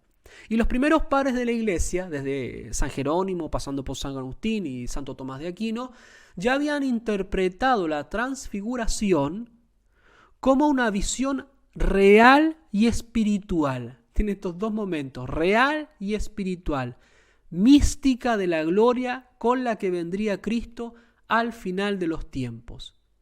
Esta es la visión a la que todos estamos llamados. Es la esencia de la vida beatífica, dicen los padres, los santos padres de la Iglesia. La visión beatífica de los transfigurados y gloriosos que ascienden al cielo. En el texto que leemos hoy en el Evangelio de la solemnidad de la transfiguración, de la fiesta de la transfiguración, hay dos referencias muy interesantes a esto que está también de algún modo puesto acá en la obra de Rafael. Por una parte tenemos en la primera lectura, que es la lectura de Daniel, que siempre se refiere a la segunda venida, que habla de Cristo como el Hijo del Hombre, y el mismo nuestro Señor, cuando les advierte a los apóstoles que todavía no cuenten lo que han visto, que tenía que pasar la pasión y padecer y ser crucificado y después resucitar, dice, cuando venga el Hijo del Hombre. Es la misma expresión, esta expresión se usa para la segunda venida de nuestro Señor Jesucristo. La transfiguración de Rafael, esta es la clave, la transfiguración de Rafael es también la segunda venida. Y esa segunda venida luminosa que nos hace que nos hace experimentar el triunfo último de nuestro Señor Jesucristo. Por eso que la visión de la transfiguración que prepara y educa la visión del apóstol tiene que hacerlo siempre pensar en esa segunda venida, en el triunfo de nuestro Señor, en la esperanza de la salvación. Y por eso que cuando el apóstol, después de la transfiguración, viéndola místicamente, va a trabajar para la salvación de las almas, en este caso para la curación del muchacho endemoniado, tiene que siempre tener esta visión, estar atento, ¿no?, a que Cristo ya triunfó y que sus acciones dependen entonces de la gracia de Cristo, que es triunfante y que siempre entonces lo van a ayudar en esta transfiguración de la cultura. Nuevamente entonces decimos que esta pintura nos educa, nos forma para cambiar nuestro modo de ver las cosas, que a veces por el peso de las dificultades nos hace sucumbir ante una visión netamente materialista, de superficie, como es propio del príncipe de este mundo, que nos hace ver también en la superficie. La cultura de la muerte nos hace pensar que todo está mal, que nada va bien. Sin embargo, nosotros sabemos que la providencia de Dios basta que Dios meta su mano para que todo esto se termine. Esa es nuestra esperanza y eso es de lo que nos habla la transfiguración de hoy. Vamos entonces ahora a los apóstoles. Es notable y ciertamente no es casual que en la imaginación del poeta que escribió otra de las fuentes en las cuales se basó Rafael Sanzio, dijimos en el De Sacris Diebus, la segunda fuente literaria, además de la Apocalipsis Nova, habla del fracaso de los apóstoles. Es decir, que se manifiesta esa impotencia de no haber podido curar al endemoniado. Y dice el poeta de este texto magnífico, dice que en los apóstoles de algún modo se refleja lo que sucede en la vida del muchacho endemoniado. Están como perplejos, sin hacer nada, perciben los efectos de la posesión demoníaca, no porque ellos estuvieran endemoniados, sino que porque están impotentes. De algún modo el demonio en esta manifestación tan horrenda en el pobre muchacho los hace quedarse como atónitos, impotentes. Entonces pierden esa visión, pierden esa referencia mística a la transfiguración de la que habían sido apenas testigos. El Señor entonces quiere mostrar a la gente que en esta transfiguración, en esta relación vertical de Cristo con el punto inferior de esta pintura, les quiere mostrar entonces que en la impotencia de los apóstoles se corrobora la potencia de Dios. Es decir, que Dios es el único que puede derrotar a Satanás y lo derrota en el nombre de la Trinidad, en el nombre del Padre, del Hijo y del Espíritu Santo. Por eso es muy antigua la práctica de santiguarse en nombre de la Trinidad, precisamente para invocar el poder de Dios que se manifiesta claramente en la transfiguración. El Señor es el único que puede tocar el alma del niño, del muchacho, y remecerla al punto de liberarla. Le renueva la vida de la gracia. Los textos de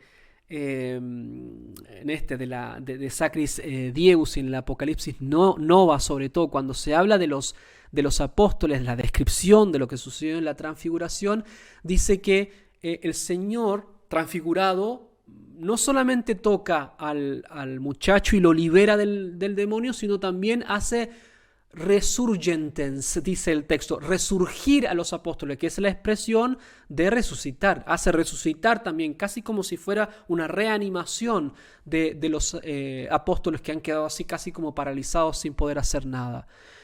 Cristo es el único que tiene el poder de derrotar el demonio. Lo está haciendo ahí concretamente en el evento de la transfiguración. Después, inmediatamente cuando termina el evento, va y cura al endemoniado, pero también lo realiza definitivamente por su pasión, y en la segunda venida ya lo determinará para toda la eternidad.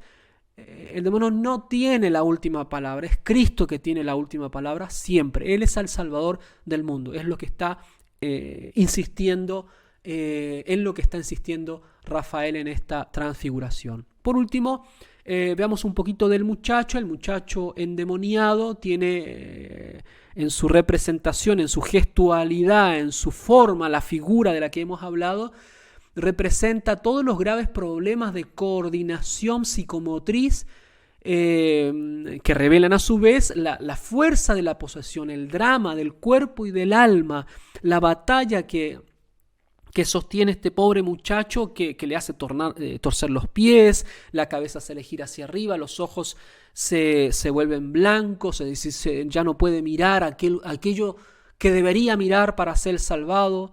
Hay toda una torsión que es como la materialización de la batalla que tiene que sostener todo ser humano y que es la más brutal, que es la batalla espiritual, el combate espiritual. Esto también eran los términos como se interpretaba el contexto literario, teológico de la obra de Rafael Sanzio, y que uno los puede leer hasta el día de hoy. Estos textos que yo les menciono, la Apocalipsis Nova, el de Sacris Diebus o la Teología Mística de Dionisio, uno los puede leer, ¿no? Y puede ver y compararlo con esta obra tan magnífica de Rafael Sanzio, la Transfiguración.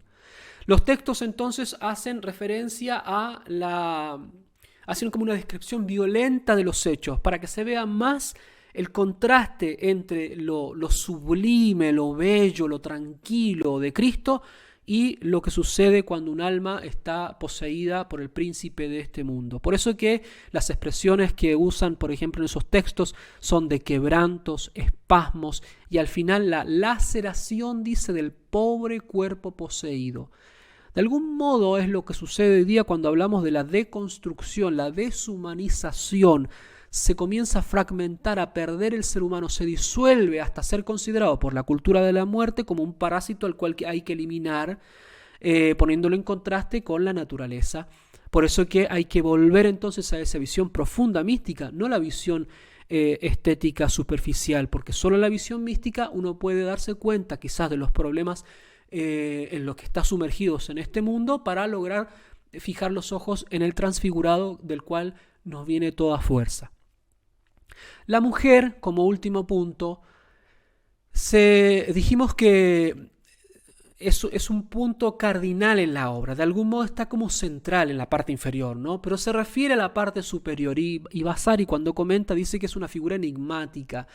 Es de algún modo un elemento estructural, compositivo, entre las figuras reunidas en torno al muchacho endemoniado y a los apóstoles. Entonces hace casi como de cárdine, como punto giratorio entre estos dos aspectos, pero a la vez asume estos dos grupos y los va incorporando hacia arriba en un eje vertical.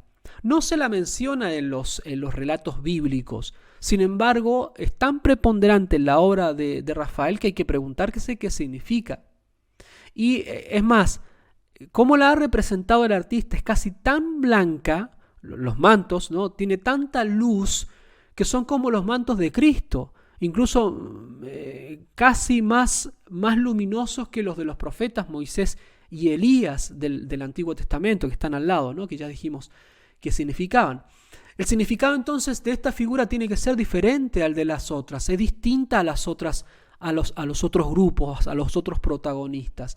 Entonces, para entrar en lo que significa esta mujer, que es muy importante para la última organización de toda la interpretación de esta magnífica pintura, hay que buscarla no solamente en la Sagrada Escritura, sino que en las fuentes extrabíblicas y en un ámbito muy particular que estaba muy presente en la confección artística del tiempo del medioevo y del Renacimiento, que es la cuestión retórica, la composición lógica del discurso, las figuras del discurso. ¿Por qué entonces es tan importante la figura de la mujer? ¿Qué nos quiere decir en este punto central en el que se ubica? Entonces, vamos a tratar de identificarlo con esta lectura más retórica, contextual de la creación de la obra de la Transfiguración de Rafael Sanzio. En general, en las artes, en todas las artes, son notables los esfuerzos que hace el Renacimiento por dotar a la figura humana, representada en este caso la mujer, de funciones y afectos retóricos y poéticos. Las figuras encarnan la retórica. Las antiguas teorías retóricas y poéticas del lenguaje figurativo sirven de paradigma ejemplar de el modo de componer las artes del tiempo del Renacimiento. Hay una inteligencia pictórica compleja y genuina, creativa, en gran parte de los artistas de este tiempo. Ahí se desarrolla muchas veces el potencial afectivo del tropo visual, se dice, es decir, esa partícula del discurso, ese elemento organizativo del discurso que de algún modo se pone como ejemplar, paradigma de todo lo que sucede, no solamente en el texto que se está componiendo, sino que en los demás, en la articulación con el patrimonio literario de su tiempo.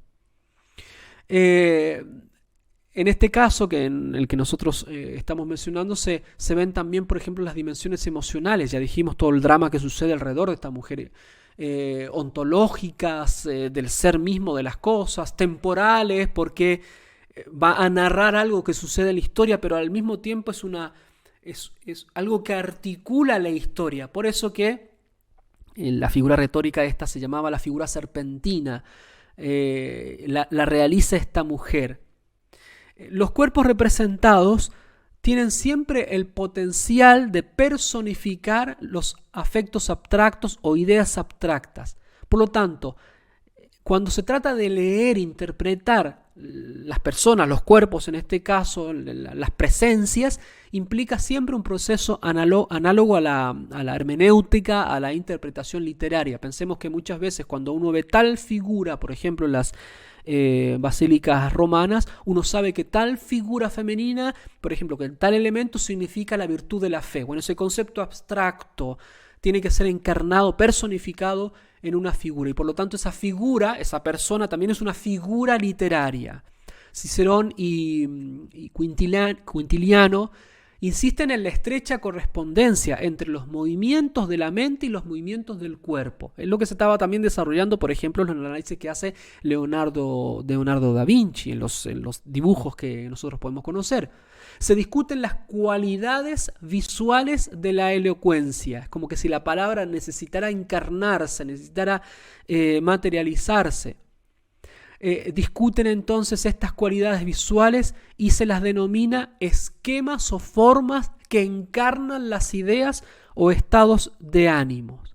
Esquemas o figuras que encarnan.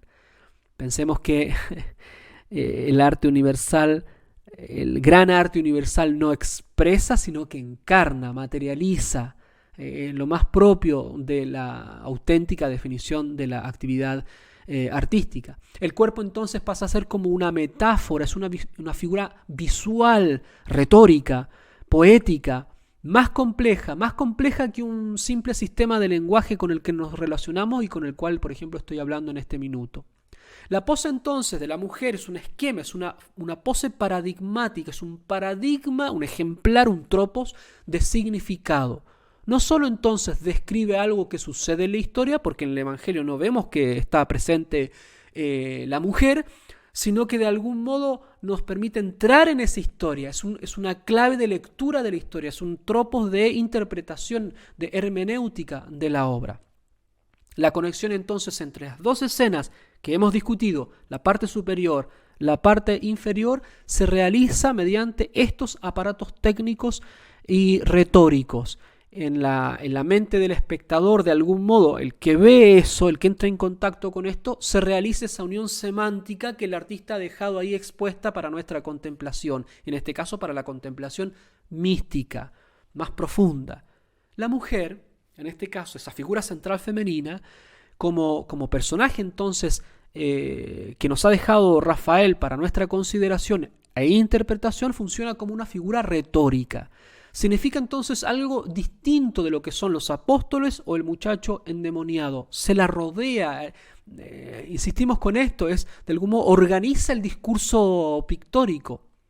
Hay entonces una diferencia manifiesta en cómo la puso Rafael Sanzio en la pintura. Está casi como aislada, tiene una elegancia más bien artificial, una torsión más bien artificial. De hecho, hay una parte del cuerpo que va para un lado y otra parte del cuerpo que va para otro. Incluso hay en sus ropajes colores distintos, y su cuerpo es casi pálido, de color frío, es más bien escultórico. Su posición entonces en la escena, como dijimos, hace de contrapeso incluso del cuerpo transfigurado del Señor. Eso que se ve arriba en la representación, de algún modo tiene un otro balance abajo en la posición del cuerpo femenino. En este caso, entonces, la postura de giro combinada con el gesto declarativo, los brazos, por ejemplo, los dedos, sea de ella, sea de los otros apóstoles, por ejemplo, o las manos alzadas de la familia del muchacho, tienen una función afectiva y una estructura similar a la que tiene una figura muy específica retórica, que es el apóstrofe. El apóstrofe, en la retórica clásica, en ese ambiente, al menos como se fue usando, como se fue desarrollando para entrar en el discurso literario y en el discurso pictórico, significa la conversión. La conversión hacia otro argumento, es decir, la aversión de un argumento e ir a su contrario, es lo opuesto. Insiste entonces en eso, en esa especie de disparidad de la que hablábamos y que ha causado tantas interpretaciones erróneas de esta pintura. Esta conversión o apóstrofe permite entonces decir algo que era desconocido. En esa contradicción aparece, se revela, se manifiesta el mensaje íntimo de todo lo que nos ha querido decir Rafael en esta obra y que es desconocido para el simple espectador. ¿Por qué es? Porque precisamente la pintura nos está educando de pasar de la mera visión estética a la visión más profunda, contemplativa. En el Renacimiento, esta palabra apóstrofe o este tropos, que significa, nosotros decimos que significa conversión, tiene implicancias místicas. Este apóstrofe o conversión, evidentemente, ya nos está sonando la palabra que tiene relación con la experiencia ascética, religiosa del creyente. Significa, en este tiempo, la experiencia de pasar de un estado del ser a otro, generalmente de un no creyente a un creyente devoto. Evoca e intensifica la estructura formal y los afectos del apóstrofe, o sea, de la figura que encarna el apóstrofe. De algún modo, entonces, es una figura que nos desafía al espectador, le hace pensar en lo que significa esto, la conversión, esa batalla íntima que nos permite elevar la mirada hacia la parte superior de este cuadro de la transfiguración o la parte superior de nuestra propia vida. El giro de la conversión es una manifestación física del cambio de conciencia, de la discontinuidad y las contradicciones del ser. Por lo tanto, la figura se tuerce, se convierte, de algún modo cambia para indicarnos al espectador y a la escena que tiene que cambiar de ritmo. No puede quedar solamente en la impotencia del apóstol delante de la potencia del muchacho endemoniado. Pero tampoco nosotros no podemos quedarnos en la visión estética, simple, superficial, asustados por la cultura de la muerte, sin pensar, sin hacernos convertirnos hacia aquel que tiene el poder sobre todas las cosas y es el Señor del universo y es Señor de la segunda venida, es decir, ya triunfante. La mujer entonces hace un llamado a los apóstoles, casi como que les llama la atención para que despierten, para que aprendan a interpretar, para que aprendan a ver, entiendan entonces, se fijen en el muchacho endemoniado, pero entiendan lo que le sucede, que es algo que se necesita, para salvar al muchacho se necesita la fuerza de Dios y que efectivamente lo salven. Despierta entonces al apóstol y despierta también al espectador, al discípulo en este tiempo. Es decir, que los está llamando a la conversión, que se conviertan ellos y el joven y que nos convirtamos entonces nosotros, que miremos cómo se tiene que mirar para que nos demos cuenta del triunfo de nuestro Señor transfigurado. Los discípulos no fueron capaces de hacer esto, no fueron capaces de discernir y por eso que no ocurre la curación del pobre muchacho, este torcido, violentado, que lucha y que casi no se sostiene y entonces necesita la ayuda de otros, pero al final no se cura. La mujer entonces en su postura de apóstrofe, de conversión, de llamada a la conversión, que es retórica, exhorta a la conversión para que se pueda creer, asumir lo que han visto en el misterio de la transfiguración, que apenas venían bajando, y lo entreguen para la salvación de las almas y por lo tanto realicen el milagro de transfigurar la realidad para nuestro Señor Jesucristo, para que se salve. Son los mismos apóstoles entonces que participaron primero en la transfiguración los que están impotentes. Por eso que de algún modo también decíamos que reflejan las convulsiones, los contrastes, lo que sucede en el cuerpo físico del muchacho, luego va a suceder en el alma de los apóstoles. Tanto es así que, por ejemplo, uno dice explícitamente, Judas, que se le metió el demonio y que después de eso salió de la última cena. Y los demás apóstoles huyeron, se arrancaron del momento de la pasión, por lo tanto no mantuvieron ese estado de unión, esa visión mística en la fe de viendo el triunfo de nuestro Señor Jesucristo. Hay una crisis de fe. Por lo tanto, es una genialidad absoluta de Rafael el haber transformado esta figura, digámoslo así. Primero, hay varios pasos. Es una figura de la cultura pagana en este sentido, porque está construida casi como si fuera una escultura, y la incorpora este mundo pagano al mundo evangélico a través de todo esto que venimos diciendo, de la mística y la teología católica, y de algún modo de vuelta transforma esa figura evangélica en una figura de vuelta como una escultura, ¿no? Y como un camafeo antiguo, como una especie de níobe, con la piel de alabastro, y así es el color de la piel, el peinado como si fuera una diosa antigua, y en una pose, en una figura, un esquema retórico serpentino que es tan clásica como moderna en ese tiempo. Pensemos, por ejemplo, en las esculturas del mundo helénico que tienen esa torsión, esa figura serpentina, y que también van a aparecer en las figuras del Renacimiento, y posteriormente se va a exacerbar eso y va a aparecer el manierismo, y de ahí el barroco, etc. El propio gesto de señalar el sufrimiento del niño, del muchacho endemoniado, parece confirmar algo acá, de lo cual no hemos hablado, pero que es sintomático, es profundo del contexto de la pintura y de la interpretación de la transfiguración de Rafael. ¿Quién es esta mujer al final? Porque hemos dicho que es una figura evangélica. ¿Cuál es la figura evangélica que de algún modo tiene la autoridad para encarnar el apóstrofe, la conversión? Es la Magdalena. Santa Magdalena es la que ha sido liberada por Cristo de los 7 espíritus malignos, la que también ha experimentado esa lucha. Invoca entonces ella con autoridad la ayuda de los apóstoles para el desgraciado joven poseído. Es la Magdalena que ha reconocido al Señor, que el Señor la ha liberado, que de algún modo es la apóstol que hace que los apóstoles vayan a curar a este joven.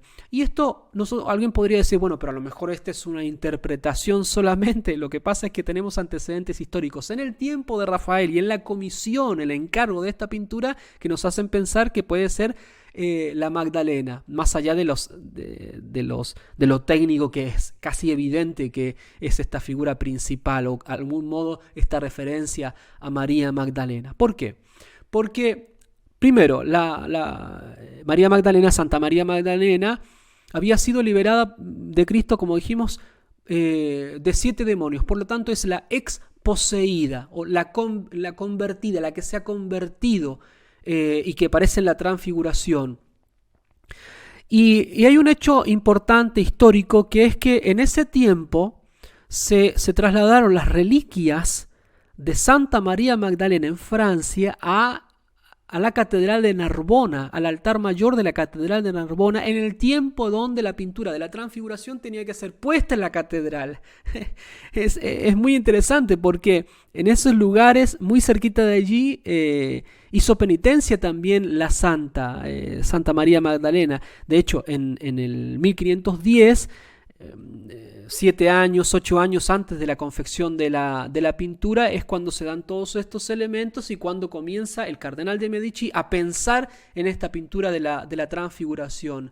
Se llevan las reliquias ahí, se hacen las solemnidades, y entonces de algún modo nos vincula esta figura, nos da la clave para entender que podría ser Santa María Magdalena. Ella entonces es esta figura retórica que se transforma en un interlocutor autorizado. Es ella la que ha experimentado la liberación, por lo tanto nos comunica el llamado a la liberación, a la salvación, a la vida de santidad. Es una santa, Santa María Magdalena, una de las más grandes de todo el patrimonio hagiográfico de la Iglesia. En ella entonces nosotros se nos permite, a través de la pintura evidentemente, pasar de la descripción formal meramente estética a la que a veces dicen manierista, erróneamente hablando, se pasa a un tratado de gran fuerza retórica. La pintura comienza a ser ya, tiene una fuerza prosaica, como dijimos, es decir, de ir pasando de esa visión estética a una visión más mística, inefable, más iluminada, más intelectual, más profunda. En la Apocalipsis Nova, en ese texto al cual nos hemos referido varias veces, que probablemente usó Rafael, pero todos los indicios nos remiten a esta fuente literaria, se identifica entonces la transfiguración explícitamente con la segunda venida del Señor. Se dice en ese texto que el Cristo de la transfiguración es el Cristo del fin del mundo. El misterio que celebramos hoy en esta solemnidad, que nos llena de alegría y que nos llena de esperanza, es por tanto explícitamente el momento en que Cristo se revela como Rey, Juez, Señor Todopoderoso de la muerte y de la vida, el único que tiene la última palabra siempre, es el que interviene con su potencia salvífica. Tras los tremendos signos que preceden el fin del mundo, incluso en la última batalla en la que las fuerzas del mal serán derrotadas para siempre, ¿qué sucede? Triunfa Cristo y se asesina al pseudo profeta, al hijo de iniquidad. Es el significado último de la obra entonces de Rafael Sanzio, esa luz, esa potencia de Cristo transfigurado, esa visión mística que les conceden su misericordia a los apóstoles para transmitirles esas bendiciones. Esa manifestación gloriosa anuncia la segunda venida. Por lo tanto, da ánimos evidentes, da esperanza, exhorta a los discípulos para seguir no solamente sus pasos en el tiempo de nuestro Señor Jesucristo para pasar la pasión, para asumir la pasión, sino que para toda la vida que sigue después. Y esa vida es de imitación. Tienen que imitar el misterio de la transfiguración, encarnar lo sucedido en la transfiguración para luego encarnar, es decir, transfigurar la cultura circundante. La misma llamada es para nosotros.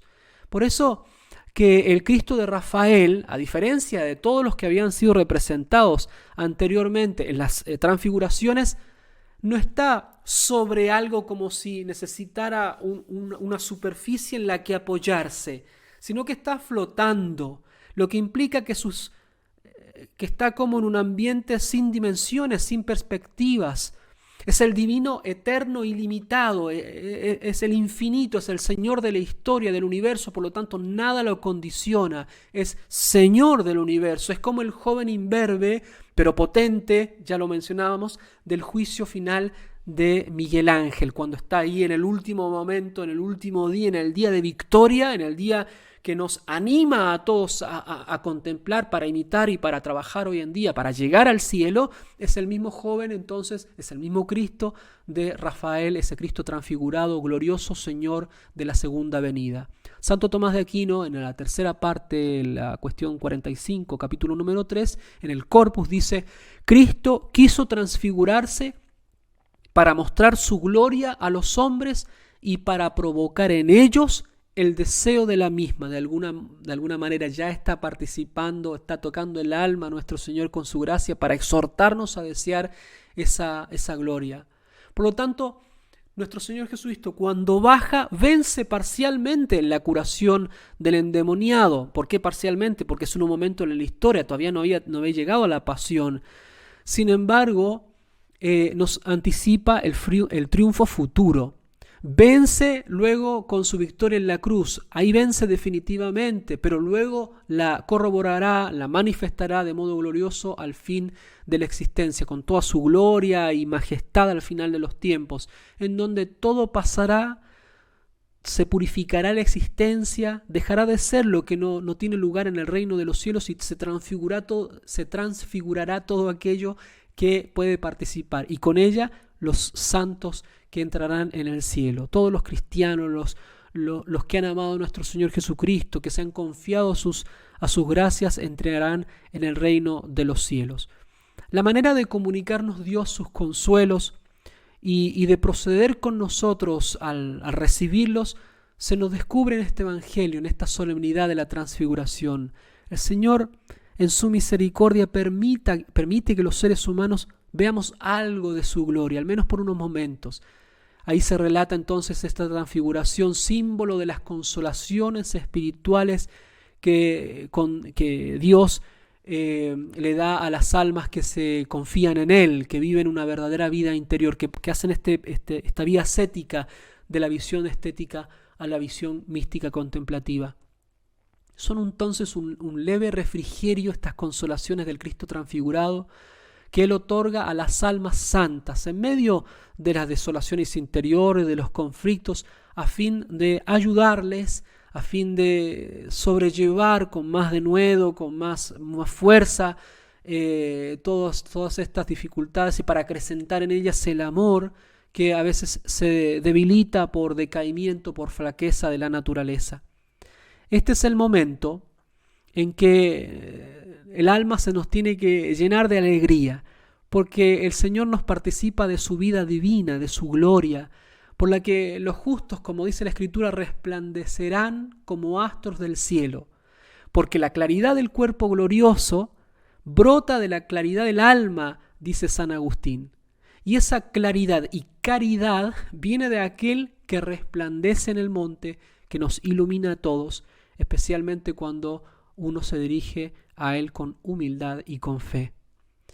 Es un motivo de gran esperanza porque Cristo ya venció, tiene siempre la última palabra, está con nosotros, entonces hay que pedirle, hay que tratar de vivir esta vida de fe para producir esta transformación de la cultura, para expulsar al príncipe de este mundo, ya no solo de un pobre adolescente como aquel que parece en el Evangelio, sino que de la humanidad que está tan caída.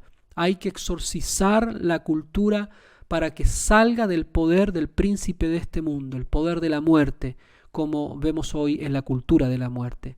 Por lo tanto, la transfiguración indica la salvación, la expulsión del demonio, es la fuerza que tiene cada uno de nosotros misioneros para salir a comunicar esta gracia, para llenarnos de alegría haciéndolo, para transfigurar el mundo de hoy. Por eso que podamos renovar nuestra fe, no solamente con la magnífica pintura de Rafael Sanzio, sino que también en este día de la solemnidad de la transfiguración. Que podamos tener confianza, que podamos crecer en caridad, que podamos crecer en este deseo de salvar el mundo, al menos el que nosotros tenemos a nuestro cargo, el que nos circunda, para que realizamos obras de santidad que manifiesten la gloria del cuerpo y del alma y de la presencia de Cristo transfigurado. Queridos amigos, gracias por haber visto esta presentación. Acuérdense siempre de dejar los comentarios, temas que vayan queriendo, y compartan estos videos para que muchas personas se entusiasmen nuevamente con la luz resplandeciente de la belleza que salva. Feliz día de la transfiguración para todos, que viva la congregación del Verbo encarnado y que Dios los bendiga mucho.